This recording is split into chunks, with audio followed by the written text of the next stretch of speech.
6189, aquí Atocha. Hola, Atocha, 6189. Mira, comunicarles que es un descarrilamiento, estoy invadiendo la vía contigua. Repito, descarrilamiento, estoy invadiendo la vía contigua. Vale, venga, recibido. Pues gracias por avisar. El tráfico de más vías urgentemente, por favor. Sí, no hay ningún tren llegando.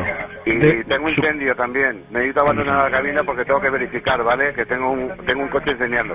Venga, tengo su teléfono, perfecto. Pues voy a comunicarlo por aquí, ahora me pongo en contacto con usted. Y necesito que envíen, por favor, también un servicio de urgencia a bomberos y ambulancias, que tengo también heridos en el tren. Vale, venga, recibido. Tienen mi teléfono, ¿vale? Lo tengo, sí. Abandono la cabina, lo informo, ¿vale? Vale, venga, perfecto. Hasta ahora. En el día de hoy se están filtrando muchísimos audios y llamadas del maquinista del Airio al centro de mando tras ese descarrilamiento en Adamuz, en Córdoba, un accidente que ha resultado con más de 40 muertos y varios desaparecidos que se piensan que no sobrevivieron a ese brutal accidente. Una de las frases es: he sufrido un enganchón a la altura de Adamuz. Audios extraídos de la caja negra del tren de Airio a los que tienen acceso varios medios de comunicación que muestran que el conductor no parecía consciente de haber colisionado con el Albia que circulaba en la otra vía. Y es que instantes después del accidente de ese tren, el maquinista de la compañía Airio llama al centro de mando de Adif en Atocha avisando de que había sufrido un enganchón. Así que ahí vemos esas llamadas que realiza el maquinista a los pocos segundos del mayor accidente en la historia de la alta velocidad española. Un choque entre dos trenes, el Airio que hacía el trayecto Madrid-Málaga y el Albia que circulaba Madrid-Huelva. Las comunicaciones revelaban la secuencia de los hechos de ese siniestro registrado este domingo 18 de enero hacia casi las 8, sobre las 7:40 en esa localidad cordobesa y que dejaba de momento unas 42 víctimas mortales y que hay una denuncia de unos 45 desaparecidos. Es verdad que la información que se contiene en estos audios está extraída, como os digo, de esa caja negra, todo para determinar cuáles podrían haber sido las causas del accidente. Una primera conversación entre maquinista y centro de mando que se produce a las 7:45:02 y que muestra cómo ese conductor del tren, identificado como 6189, informa inicialmente de problemas técnicos, refiriéndose a enganchón a la altura de Adamuz, y unas hipótesis de qué pudo causar esa sensación permanecen totalmente abiertas. No se sabe aún si fue algún objeto desprendido de los bajos del propio convoy del Airio, un posible defecto de la vía o quizás todo a la vez. Desde el centro de mando se le requiere al maquinista que baje los pantógrafos, estos dispositivos articulados del techo del tren que toman electricidad de la catenaria, un cable elevado que alimenta los motores y permite que el tren se mueva, y más abajo no podían estar. Esto responde el maquinista y añade, aparte de todo esto, diciendo: de hecho, yo tengo el tren bloqueado. Obviamente de fondo se escucha la megafonía en cabina que avisa de que el freno de emergencia se ha activado, y en ese momento no parece que el maquinista sea consciente de que ha colisionado con otro tren. Una situación que escala unos minutos después en una segunda llamada a las 7:49:33, y tras una primera revisión el maquinista contacta nuevamente con Atocha. Todo esto para confirmar la magnitud del siniestro. Comunicarles que es un descarrilamiento. Estoy invadiendo la vía contigua. Esto alerta al maquinista hasta en 2 ocasiones y a continuación indica que iba a necesitar reconocer el estado del tren.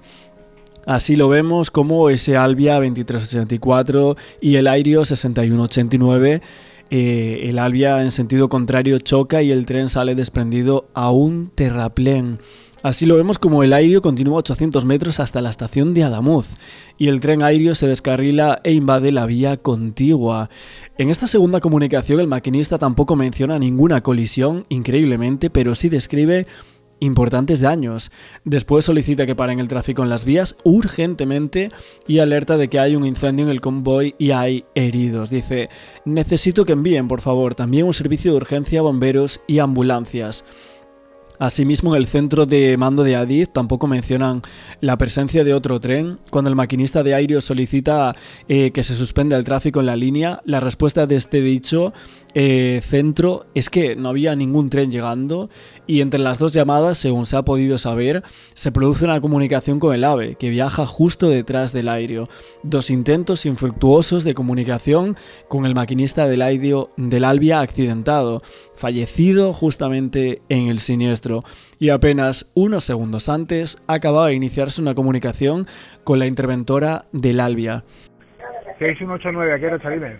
Hola, Atocha, mira, acabo de sufrir un enganchón a la altura de Adamuz. Ah, ya te veo. Pues, sí, Venga, de acuerdo. Déjame un teléfono, anda. Apunte, por favor. Por aquí que bajes pantógrafos. Más abajo no pueden estar. O sea, que ya los ha bajado. Pues sí, está todo bajadísimo. Venga, de acuerdo. De hecho, tengo el tren bloqueado, o sea, ahora mismo. O sea, que no te puedes mover, ¿no? No, voy a necesitar reconocer. Vas a necesitar reconocer, sí. Espera. Sí. Un segundito, mamacita, no me cuelgues, ¿eh? Espera, o te llamo yo ahora, ¿vale? Sí, tranquilo. Venga. 6189, aquí Atocha. Hola, Atocha, 6189, mira, comunicarles que es un descarrilamiento, estoy invadiendo la vía contigua. Repito, descarrilamiento, estoy invadiendo la vía contigua. Vale, venga, recibido. Pues gracias por avisar. El tráfico de más vías urgentemente, por favor. Sí, no hay ningún tren llegando. Y tengo incendio también. Necesito abandonar la cabina porque tengo que verificar, ¿vale? Que tengo un coche enseñando. Venga, tengo su teléfono, perfecto. Pues voy a comunicarlo por aquí, ahora me pongo en contacto con usted. Y necesito que envíen, por favor, también un servicio de urgencia a bomberos y ambulancias, que tengo también heridos en el tren. Vale, venga, recibido. Tienen mi teléfono, ¿vale? Lo tengo, sí. Abandono la cabina, lo informo, ¿vale? Vale, venga, perfecto. Hasta ahora. Estos audios parecen ser claves para determinar cuáles fueron las causas del siniestro. De momento, las fuentes de la investigación que desarrollan tanto la Guardia Civil como la Comisión de Investigación de Accidentes Ferroviarios insisten que hay una complejidad muy grande entre las labores y el escenario más plausible es que no fuese un elemento solo el que fallase, sino que fuesen varios a la vez. Obviamente, a día de hoy no se sabe. Está todo bajo investigación.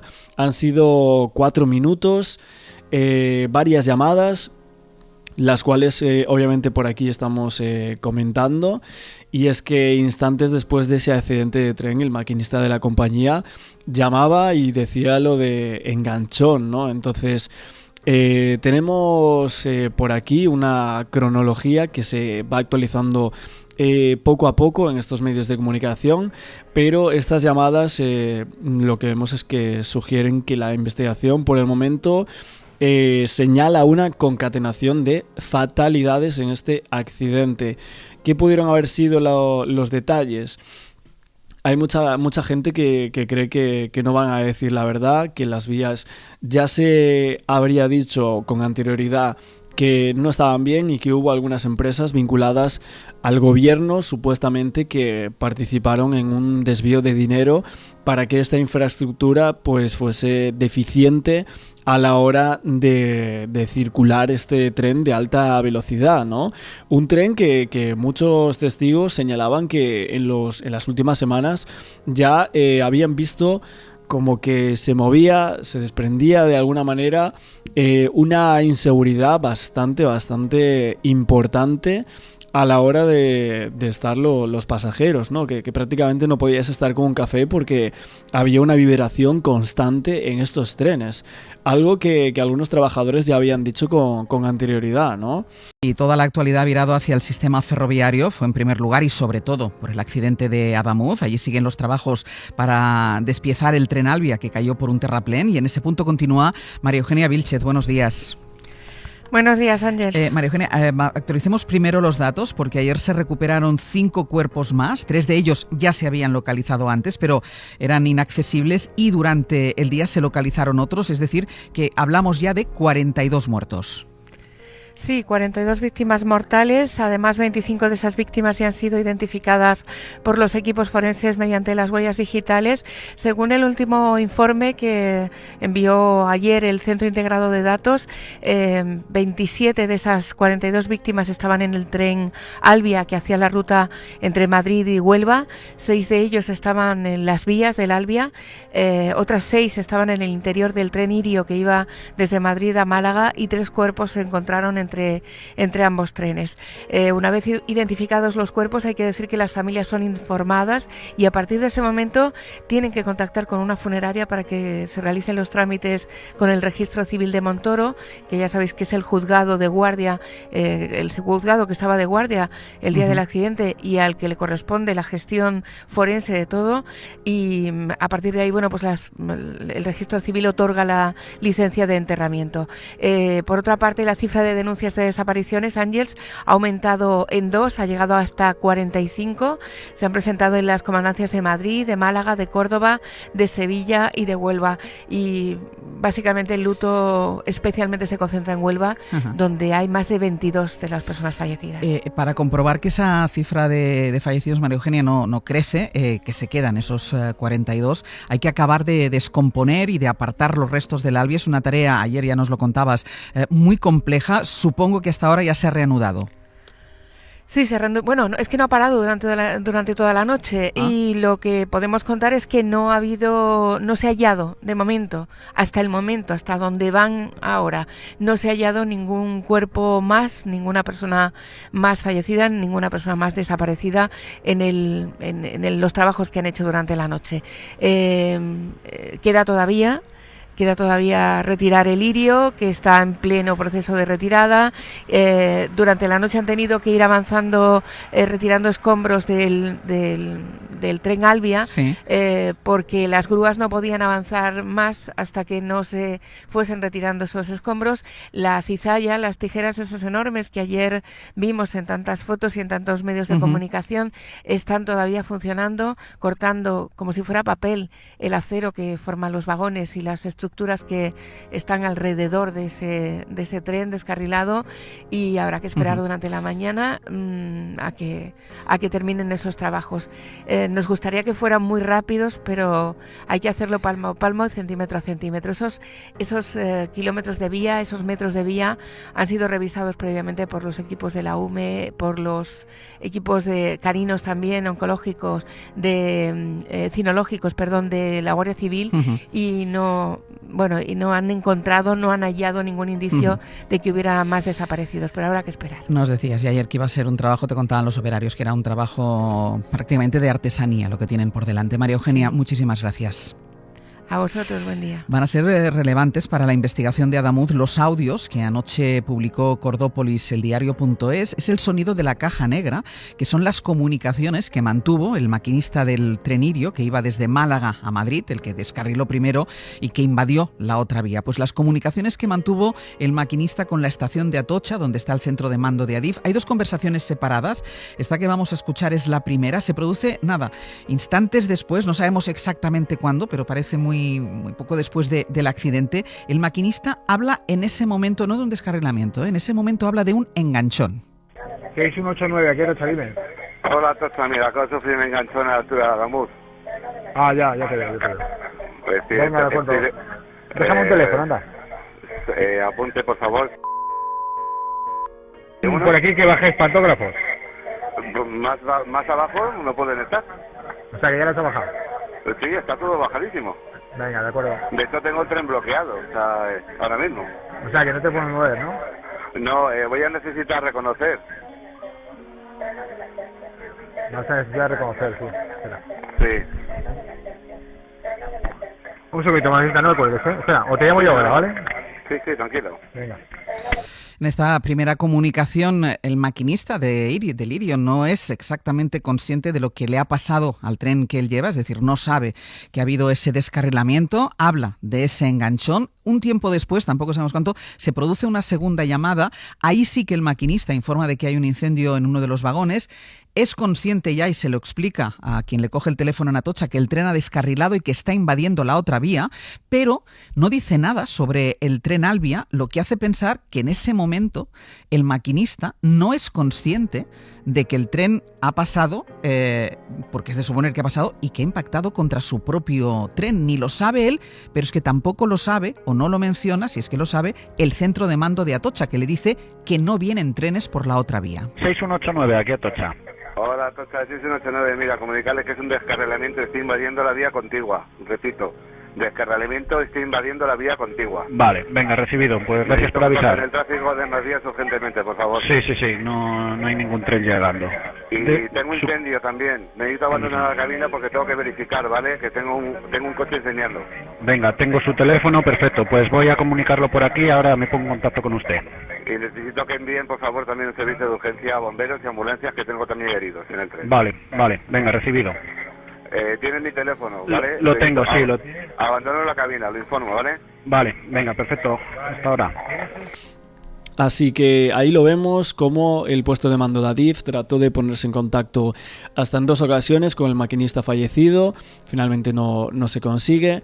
Y es cierto que la interventora advierte, dice, también he tenido un golpe en la cabeza, tengo sangre en la cabeza.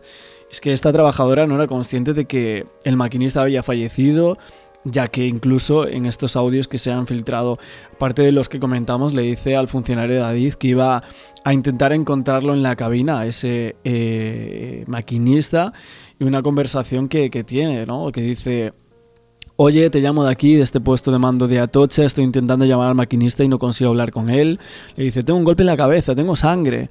Y le dice, ¿qué? ¿Perdona? Que yo soy la interventora y también he tenido un golpe en la cabeza, tengo sangre, no sé si voy a poder llegar al maquinista, voy a hablar con él. Vale, pero tú tienes el teléfono por algún casual. Y bueno, básicamente es un poco de este audio que intentaremos colocar por aquí en estos vídeos y estas últimas conversaciones del maquinista del Airio, que se había producido en ese choque entre los 2 trenes.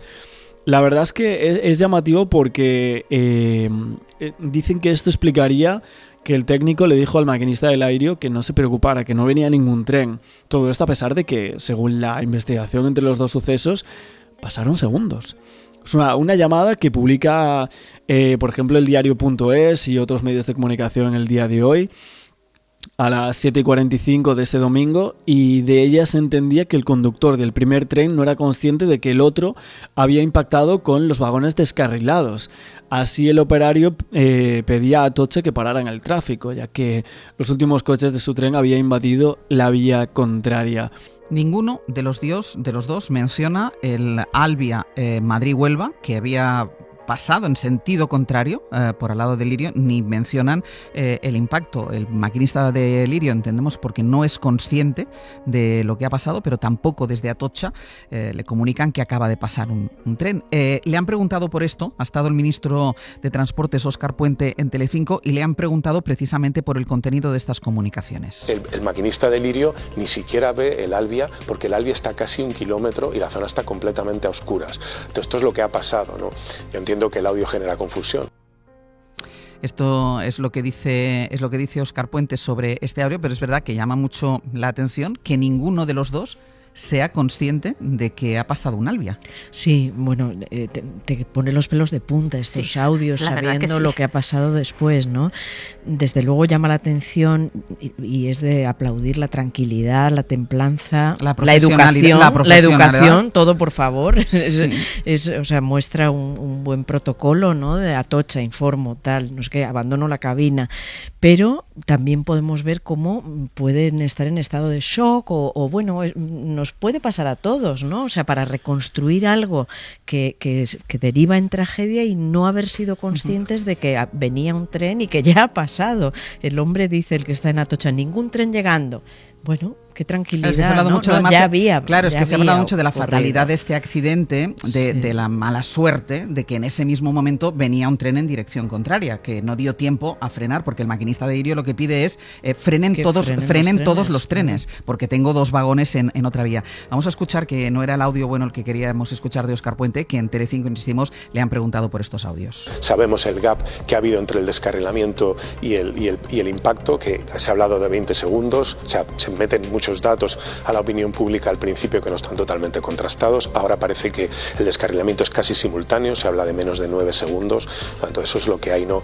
El audio de verdad no tiene, desde el punto de vista de lo que es la dinámica del accidente, un valor más que ilustrativo, claro, sobre todo de que el maquinista no fue consciente de que había chocado con otro tren y de que había descarrilado hasta que bajó y pudo examinar las vías. Bueno, solo por aclarar una cosa, porque dice el ministro Óscar Puente, se meten someten datos a la opinión pública sin contrastar, los 20 segundos es la declaración que nos hizo aquí el presidente de Renfe a primera hora de la mañana, en este abierto, a la mañana siguiente, el lunes, después del accidente, cuando nosotros le preguntamos y él dice, pasan 20 segundos desde que el tren descarrila hasta el impacto con el Albia. Es decir, señor Puente, nadie se ha inventado estos datos los dio, y no solo nos los dio a nosotros, porque después el presidente de Renfe habló con otros medios de comunicación y mantuvo lo de los 20 segundos. Lo digo también por aclarar, porque como se habla mucho de los bulos, esto no es ningún bulo, esto era una fuente oficial, que era ni más ni menos que el presidente de Renfe que habló de estos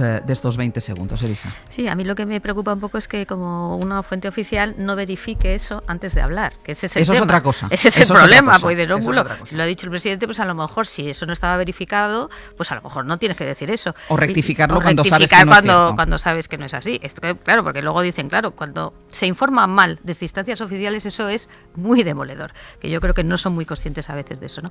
Y luego la otra cosa, a mí lo que me llama la atención es que desde Atocha no sepan que acaba de pasar un tren, porque yo entiendo de Irio, a lo mejor estoy en shock o es de noche, que me extraña porque veamos, un tren de frente se ve, pero no decir, bueno, no viene ninguno, pero ¿y qué pasa si acaba de pasar uno? O sea, eso a mí también me ha llamado la atención, ¿no? Es que durante mucho tiempo, durante unos minutos no se supo que había otro. Es decir, son los propios pasajeros, en algunos casos de Lirio, que cuando bajan, o algunos de las gentes que les van a ayudar, se dan cuenta de que hay otro tren más allá, bastantes metros más allá, accidentado. Edu, sobre los audios.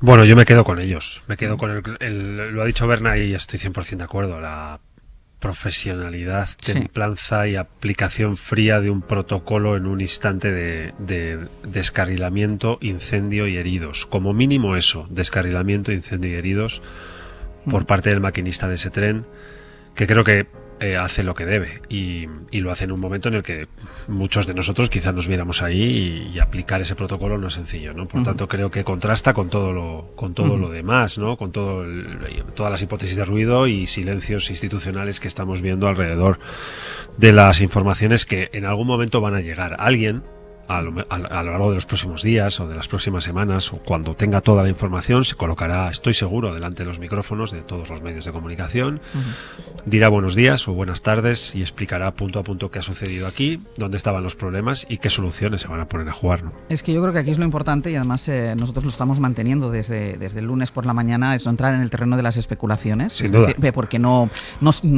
sabemos. Lo que sí podemos exigir, y se lo estamos pidiendo también desde primera hora desde el lunes al gobierno, es transparencia con el resultado de las investigaciones, que nos lo cuenten, que nos cuenten qué pasó. Yo creo que todo el mundo es capaz de entender las situaciones, las circunstancias, pero sobre todo transparencia en las explicaciones. Y de hecho, Javier Bañuelos, buenos días. ¿Qué tal, Ángel? Buenos días. Es el mensaje que están mandando todo el rato desde el gobierno, ¿no? Intentar no entrar ni en especulaciones ni en hipótesis, porque dicen, desde el gobierno, lo decía ayer el ministro Marlaska, es demasiado pronto para concluir la causa del accidente y pidió esperar antes de opinar. Sí, el gobierno ya sigue pidiendo tiempo para que se haga una investigación seria, con rigor, sin precipitación. Insisten en que seguimos en una fase muy incipiente, es pronto, dicen, para sacar conclusiones. Según el ministro del Interior, todas las hipótesis, todas están abiertas y solo descartan una. Nunca se ha barajado la posibilidad del sabotaje, sino en todo momento y en todas circunstancias, cuestiones técnicas. A Fernando Grande Marlaska también le preguntaron, por ejemplo, Ángel, si las recientes obras de remodelación en ese tramo accidentado en Adamuz, pudieron provocar algún fallo en las vías, pero el ministro tampoco quiso entrar en el terreno de la especulación. Aquí todas las hipótesis en esos sentidos están abiertas. No hagamos conjeturas ni ningún tipo de presunción. El gobierno se remite a la investigación de la FIAF, una comisión cuestionada, lo cierto, por ejemplo, por la Agencia Europea Ferroviaria, pero el ministro Grande Marlaska defendía ayer su inocencia, su independencia. La Comisión de Investigación de Accidentes Ferroviarios lleva analizando y realizando los expedientes de 270 siniestros, y en ese sentido nunca ha habido ninguna duda al respecto de la profesionalidad y del carácter técnico. Bueno, sobre el terreno, Ángel, ya sabemos que el trabajo del equipo de criminalística de la Guardia Civil sobre el tren Irio ha terminado ya. Quedaban por analizar los 6 últimos vagones del Irio y, según nos confirman, esa inspección ocular ha culminado ya. A la espera, nos dicen, de que la Guardia Civil remita ahora su informe al juzgado que está investigando ya este accidente ferroviario. Gracias. Y hasta este momento la investigación está en un punto crucial en el cual ese accidente de tren, que suma ya unas 43 víctimas y que podrían ser hasta 50 o más según lo que se está sacando en varios medios de comunicación, de las informaciones oficiales, pues evidentemente hay muchos desaparecidos. Pero hay muchas piezas misteriosas que algunos medios están rescatando, ¿no? Y es verdad que varios periódicos denuncian que las autoridades perdieron varias piezas de este tren, piezas denunciadas como misteriosas, y así las vimos en algunos medios, algunas fotos que se estaban sacando por los forenses acerca de este accidente de trenes en Córdoba. Un abrazo. Y ayer les contábamos, y también hablaba antes Edu de esto, de que este accidente se estaba imponiendo algo a lo que la verdad es que no estamos acostumbrados, que es sobre todo cuando pasa una tragedia de este tipo en España, y es la sintonía. De momento no hay mucho ruido, no hay mucho ruido partidista, no político, no hay mucho ruido partidista, que había cierta unidad institucional con todas las administraciones destacando la importancia y lo bien que estaba funcionando la coordinación. Bueno, hoy eso como mínimo es objeto de debate. David Junquera, buenos días. Hola, buenos días. Porque anoche, al conocerse la muerte de ese maquinista en prácticas en el Rodalies en Gelida, Alberto Núñez Feijóo escribió en un tuit: esto es demasiado. Y el resto del mensaje, bueno, sí que es verdad que no es especialmente hostil, pero cuando lo publicó ya había miembros de su partido que elevaban o habían elevado bastante el tono, no sé si al sentirse presionados por Vox. Ya se le hace largo el alto al fuego a un sector del PP que piensa que va siendo hora de volver a la trinchera y dar por finiquitada la tregua, una tregua que califican de trampa, porque creen que Sánchez la está usando para escurrir el bulto y esquivar sus responsabilidades. Nos llegan a decir que si el Partido Socialista hubiera podido achacar lo ocurrido a alguna administración popular, esta paz momentánea no habría existido, y ponen de ejemplo, si le hubiera podido achacar algo a Juanma Moreno, pues lo habría hecho porque hay pronto elecciones. De momento todo apunta a que Feijóo quiere evitar dejarse arrastrar por esa corriente. Hoy, el segundo día en el que el líder del PP y toda su cúpula no tienen agenda pública, ni entrevistas, ni declaraciones. Mañana esto se va a repetir hasta que acabe el luto, una posición que alababa el propio gobierno. Esta es Elma Saed. Me quiero quedar en las palabras del líder de la oposición, con ese reconocimiento expreso al trabajo tan complicado que se está haciendo en el terreno. También cómo ha reconocido la profesionalidad con la que se está trabajando, que es lo que nos demanda la sociedad. Así era hasta la tarde de ayer, cuando la noticia que desvelaba la SER alteraba el plan de vuelo. Génova sigue pregonando que hay que mantener el perfil bajo, pero muchos de los cargos que le tienen ganas a Óscar Puente han empezado a no poder mantener quietos los dedos, han empezado a tuitear. Juan Bravo pedía explicaciones de forma mesurada, porque a fin de cuentas es el secretario encargado de infraestructuras en la cúpula popular. Tuiteaba: una decisión de este calado y en el contexto actual, la de frenar a los trenes a Barcelona, exige una aclaración de inmediato. Tuiteaba un poquito más allá Cayetana Álvarez de Toledo, tecleaba: convirtieron el Ministerio de Transportes en un cortijo de mordidas, en un instrumento de insulto y polarización, enchufaron a Koldo en Renfe, a prostitutas en Adif, despreciaron los avisos técnicos sobre la degradación de las vías, anunciaron trenes a 350 km por hora y ahora esto. También se lanzaba la portavoz en el Congreso, Esther Muñoz, tuiteaba: es gravísimo, qué tranquilidad puede tener la sociedad española si se toma esta decisión ahora. Ahora es ese último ahora en mayúsculas. Y luego caían más tweets tras el nuevo accidente de Rodalies, lo has reseñado tú, Ángels. Uno de ellos era de Feijóo, que no se salía de tono, pero empezaba así: esto es demasiado tiempo dándole cancha al gobierno. Piensa buena parte del PP, que alaba el papel de Juanma Moreno, pero pide más acción a la dirección, con temor a que Vox capitalice la labor de oposición en todo lo relacionado con el accidente de Adamuz. Junquera, gracias.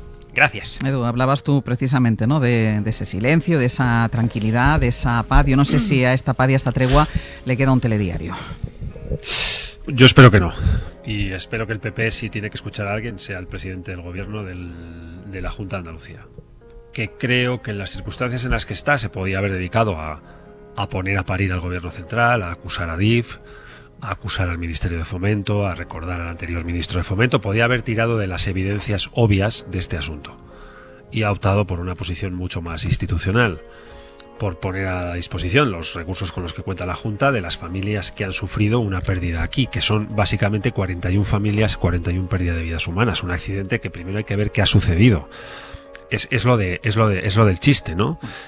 Primero preguntar antes de disparar, no disparar antes de preguntar. Yo esperaría y recomendaría a la oposición que esperara, en el sentido de que institucionalicen su posición, que es donde mucho de su electorado les espera, colaboren entre los distintos niveles institucionales y las distintas administraciones en que esto, en fin, para las familias sea dentro del drama lo menos drama posible y lo más fácil salir de este agujero en el que han entrado y poder, en fin, demostrar que el Estado opera conjuntamente cuando algo así sucede. Y cuando todo llegue, cuando la auditoría esté hecha, cuando sepamos qué ha sucedido, analicen los pies de página de eso que ha sucedido y hagan las preguntas que quieran hacer, pidan las responsabilidades que quieran perder. Pero por favor, apaguen Twitter. Apaguen las redes sociales. No disparen Twitter. Sí, eso se lo digo a unos cuantos, que soy experto en sufrir algunos tweets. Así que sí, sé de lo que hablo. Por tanto, apaguen Twitter y institucionalícense, claro, que es donde les estamos esperando, con 41 víctimas mortales y un accidente de esta naturaleza que ha sobrecogido a toda la sociedad española. Por tanto, tiempo habrá. Desenfunden Twitter, por favor. Y es que, y además, y esto yo decía ayer, no es incompatible con pedir responsabilidades si hay que pedirlas cuando llegue la hora. Cuando llegue, claro, cuando sepamos qué ha sucedido. Que además, Edu, ese es el trabajo de la oposición. O sea, sí, una oposición mesurada, claro, una oposición como la entendíamos antes, ese es el trabajo de la Sí, pero lo que pasa es que es oposición aquí y es gobierno allí.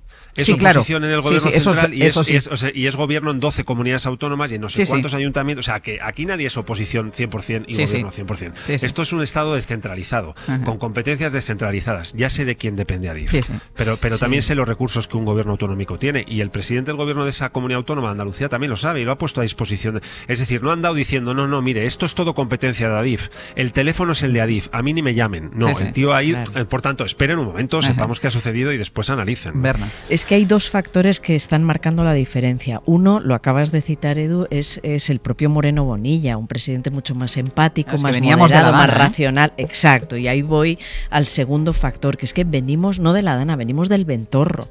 O sea, venimos de un presidente que se pasó 4 horas o más metido en un restaurante con una periodista mientras sus ciudadanos morían por decenas y los coches volaban y flotaban y los ancianos no podían subirse a un sofá y venimos de esa tragedia. Entonces, evidentemente todo el Partido Popular, y vuelvo a insistir en que el carácter nos consta de Moreno Bonilla es distinto, no es Díaz Ayuso, no es moderado, es calmado, es racional. Vamos a defender, por supuesto, todo el que represente una ilustración que ahora mismo está atacada por todos los flancos internacionales también.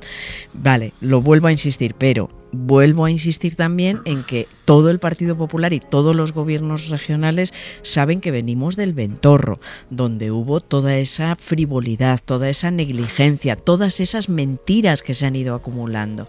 Entonces, bueno, el PP tampoco puede dar un paso en falso en este sentido y ojalá se mantenga esa línea profesional y de moderación. Sí, yo quería añadir una cosa que me parece importante. Cuanto más institucional es la respuesta y menos, digamos, voces y tal, más fácil es que la investigación sea realmente neutral y profesional. Porque si no, la tentación de protegerte, si te empiezan a decir Óscar Puente, eres el responsable, no sé qué, es enorme y comprensible desde un punto de vista político. Entonces, a mí me parece que mantener un clima tranquilo de oposición institucional, de exigir, evidentemente, la información, que es fundamental, permite a su vez, digamos, que en el otro lado realmente dejen investigar y que sea más tranquilo, porque me estoy acordando también, acuérdate que lo hemos dicho antes del tema de Langrois, claro, ahí se mezclaba con la idea de que entonces el Partido Popular había acelerado, digamos, la puesta en marcha de la inauguración del AVE. Entonces, inmediatamente el político se atrinchera, que es muy lógico, ¿no? Porque dice, me están exigiendo desde el día 1, esto es culpa mía, yo voy a intentar que esto sea culpa del maquinista, que sea culpa de lo que sea. Y a mí eso sí me parece que es algo fundamental, y volviendo al principio, porque si tú quieres recuperar la confianza del ciudadano, necesitas necesitas transparencia y necesitas una investigación que se perciba como neutral y profesional, porque como se perciba que hay injerencias políticas, que estás intentando que se diga que es la culpa del maquinista o la culpa de no sé qué, estás perdido desde el punto de vista de la confianza del ciudadano, y me parece eso clave. Por tanto, totalmente a favor de que se mantenga este clima, porque va a permitir, creo, que sepamos realmente lo que ha ocurrido. Lo necesario aquí yo creo que es el clima, como dice ahora Elisa, insisto, en la transparencia, en las explicaciones, y que sean los técnicos y los que estén elaborando el informe y lo que están mirando qué es lo que pasó, los que hablen y los que nos cuenten. Y a partir de aquí, pues ya vemos.